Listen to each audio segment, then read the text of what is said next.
Thank you messages are a great branding tool to let your customers know that you care about them. To enable, I will click on Edit here and choose which channels I want to communicate with customers. Then, I will go to Customize and choose a template.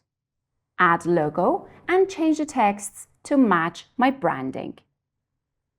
If you're a store that is located or sells to EU, European Union, your store needs to be GDPR ready to not face any issues. Fortunately, we have an option for you here. Here on GDPR, I'll click on Edit and it will automatically enable it on all channels I use.